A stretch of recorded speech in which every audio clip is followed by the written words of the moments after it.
Dubey, BJP ने जो ये चाल चली है, लोग अभी भी अपनी माथापच्ची कर रहे हैं, अभी भी सिर पकड़ के बैठे हैं। ये क्या कर दिया? सब मान के चल रहे थे और आप भी यही मान के चल रहे होंगे कि देवेंद्र फडणवीस सीएम बनेंगे। यहां तो ये जो बड़ा दाव खेला है, आपको समझ में आया क्यों किया ये बीजेपी ने? आनंद दुबे, आज आप मानक जी, आपकी हेडिंग चल रही थी कि काश उस दिन अमित शाह जी बात मान जाते। सारी बात उसी में छुपी है कि 2.5 वर्ष का यदि आप हमारी बात सहमति से मान जाते तो पहले 2.5 साल तो उद्धव जी रह गए, इस्तीफा दे दिए, दूसरे 2.5 साल आपको मिल जाते। मुझे अफसोस भी है, दुख भी है, हैरानी भी है कि बीजेपी के हाथ लगा क्या। पहला 2.5 साल उद्धव जी मुख्यमंत्री बने रहे, दूसरा 2.5 साल एकनाथ शिंदे जो तथाकथित शिवसेना कहते हैं अपने आप को, वो बन गए, और देवेंद्र फडणवीस जैसा एक चाणक्य, एक बड़ा चेहरा बीजेपी का, वो उप मुख्यमंत्री बन गया।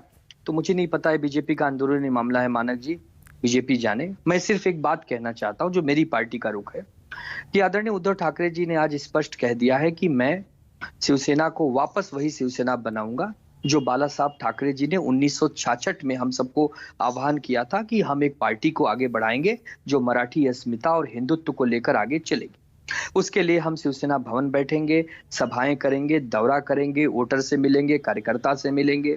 और मानक जी, हमारा इस समय सबसे बड़ा फोकस देश में मुंबई कारपोरेशन चुनाव है, जिसके लिए हम पूरी ताकत से लग गए हैं और हम उसको जीतेंगे, हम जीतते आए हैं। तो देखिए, हर पार्टी की अपनी रणनीति, वो तो ठीक है, लेकिन आनंद दुबे, अब ये बताइए, इस नई सरकार के प्रति आपका रुख होगा क्या? इस सरकार को घेरेंगे, सपोर्ट करेंगे, कैसे करेंगे? हम विपक्ष में हैं मानक जी, इस सरकार को हम घेरेंगे। अगर जनता विरोधी कोई नीति आएगी तो उसका पुरजोर विरोध करेंगे। हम अब विपक्ष में हैं, हम पूरी तरह से अपने आप को ये मान के चल रहे हैं कि हम सत्ता से बाहर हैं, सत्ता आती है जाती है, लेकिन हमारा संगठन हमारा साथ दे रहा है, उद्धव जी के साथ खड़ा है, आदित्य ठाकरे जी के साथ खड़ा है, और ये आपको दिखेगा। देखिए मानक जी, किसी भी चीज को करने में समय लगता है। जब चुनाव कारपोरेशन का होगा और उसका रिजल्ट आएगा, तब आपको समझ में आएगा कि ये जो मराठी अस्मिता होती है ये क्या होती है ना, तब आपको समझेगा। और मुंबई के लोग जितने भावनात्मक हैं और ठाकरे परिवार से जिस प्रकार उनका लगाव रहा है पिछले 40-50 वर्षों में, और जिस प्रकार उद्धव जी की शालीनता, शिष्टाचार, आप बीएमसी चुनाव कैसे लड़ेंगे तो बताइए। घर का झगड़ा तो पहले सुलटा नहीं, आपका 2/3 विधायक चले गए आपके, और जो बागी विधायक था वो सीएम बन गया।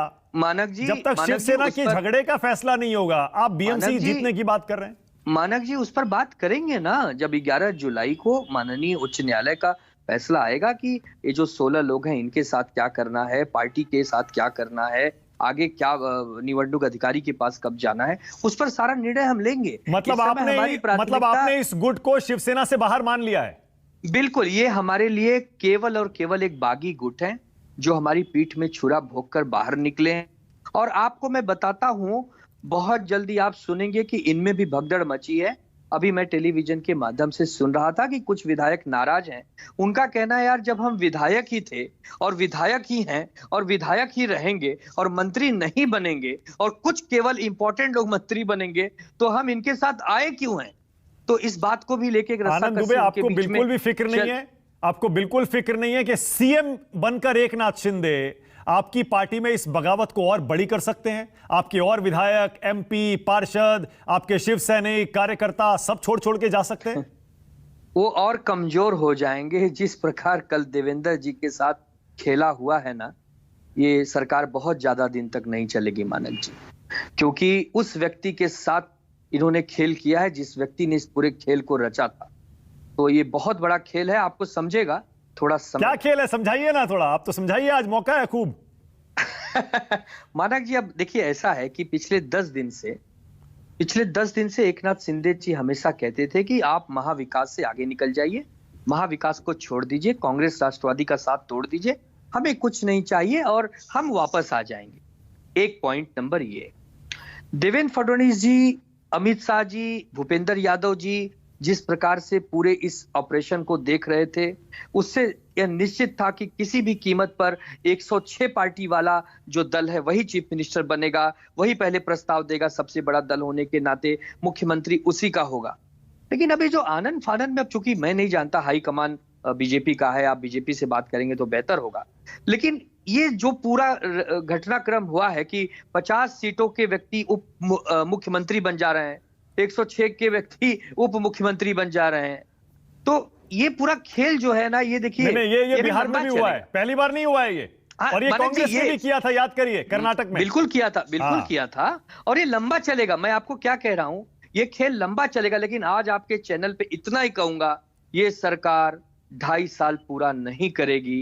ये मैं कोई ज्योतिष नहीं हूं, ये मैं वैज्ञानिक ढंग से बता रहा हूं। लेकिन आनंद दुबे 2.5 साल नहीं चलेगी, साल 1.5 साल जितनी भी चलेगी, तब तक बीजेपी की स्ट्रैटेजी तो बड़ी क्लियर है कि शिवसेना को खत्म कर देना है, बीच में से दो फाड़ कर देना है।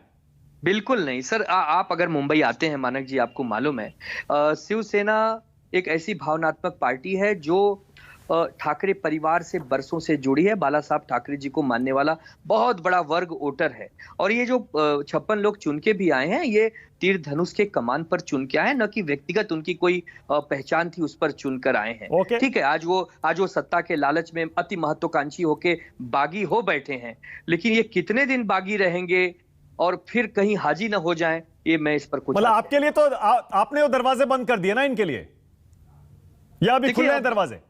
देखिए, अब ऐसा है कि जो आना चाहता है अभी भी वो आए, निष्ठा दिखाए, उद्धव ठाकरे जी, बाला साहब ठाकरे जी के प्रति अपनी बात कहे, और कहे कि सुबह का भूला शाम को घर आ जाता है, तो भूला नहीं कहता, तो जरूर उस पर सोच विचार हो। नहीं, पर उनकी मांग अभी भी मानने को तैयार हैं।